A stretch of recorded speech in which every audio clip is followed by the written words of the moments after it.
Welcome to star 4 TV news. Huzurabad Ambedkar చౌరస్తాలో neat విద్యార్థి అమరవీరులకు ప్రజా సంఘాలు, విద్యార్థి సంఘాలు, వివిధ రాజకీయ పార్టీల నాయకులు ఘనంగా నివాళులు అర్పించారు. ఈ సందర్భంగా నిర్వహించిన నిరసన కార్యక్రమంలో సీజేపీ నాయకురాలు ఆకినపల్లి శిరీష మాట్లాడుతూ, దేశ చరిత్రలో తొలిసారిగా కేంద్ర విద్యాశాఖ మంత్రి ధర్మేంద్ర ప్రధాన్ రాజీనామా చేయడం విద్యార్థి ఉద్యమ విజయమని పేర్కొన్నారు. అలాగే నీటి విద్యార్థులపై నమోదైన కేసులను వెంటనే ఎత్తివేయాలని, మరణించిన విద్యార్థుల కుటుంబాలకు కోటి ఎక్స్గ్రేషియా ప్రకటించాలని ప్రభుత్వాన్ని డిమాండ్ చేశారు.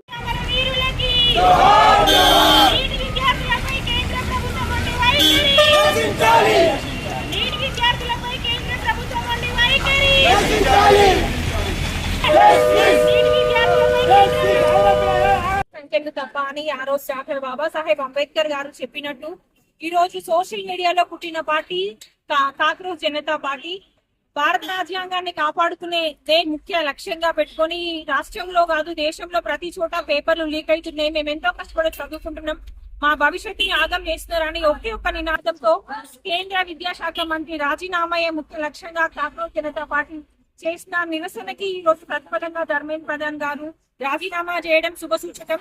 యువత తలుచుకుంటే ఏదైనా చేయగలరని మరొకసారి నిరూపితమైంది. కాబట్టి ఈ కేంద్ర ప్రభుత్వం ఎవరైతే అక్కడ నీటి విద్యార్థులు చనిపోయిలో ప్రకటించాలి. దానితో పాటు విద్యార్థుల మీద పెట్టిన కేసులన్నీ తిరస్కరించాలి. ఎప్పుడైనా యువత కనుక ముందు తలుచుకుంటే ఏదైనా అది మరి సాధ్యమని చెప్పిన సీజేపీని నేను అభినందిస్తూ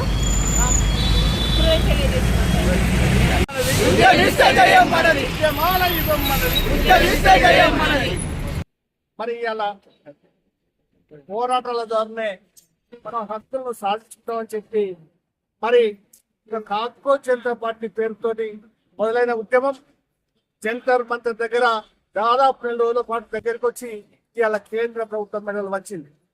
ఇవాళ ఈ పోరాటం ఈ భారతదేశ యువత విద్యార్థుల పోరాట ఫలితం మాత్రమే. ఈ విజయం పూర్తిగా వాళ్ళకే అంకితం. భారతదేశ చరిత్రలో కానీ ప్రపంచ చరిత్రలో కానీ ఏ ఉద్యమాలు కానీ మరి భారతదేశ చరిత్రలో సాయుధ పోరాటం దగ్గర నుంచి పరిశోధన పోరాటం నుంచి మళ్ళీ అనేక ఉద్యమాలు, అనేక ప్రజా ఉద్యమాలు కేవలం యువత విద్యార్థుల వల్లనే సాధ్యమైంది. అది మరోసారి నిరూపితమైంది. ఈనాడు కేంద్ర ప్రభుత్వం పెద్ద కార్పొరేట్ సంస్థల అండతో అన్ని సంస్థల్ని దగ్గర పెట్టుకొని ప్రశ్నించే వారిపై గొంతు నొక్కి అనేక అక్రమ కేసులు పెడుతున్న నేపథ్యంలో మరి ప్రజాస్వామ్యం మనం చాలా బాధపడతాం, చాలా నిరంతరపడ్డాం. ఇలా మనకు ఒక ఆశ కనిపిస్తుంది. ఈ దేశంలో ప్రశ్నిస్తే, ఈ దేశంలో యువత విద్యార్థులు ఐక్యమైతే, వాళ్ళకు మనం అండదండగా ఉంటే ఈ దేశ రాజ్యాంగాన్ని సమానత్వాన్ని సాధించుకునే అవకాశం ఉంటుంది.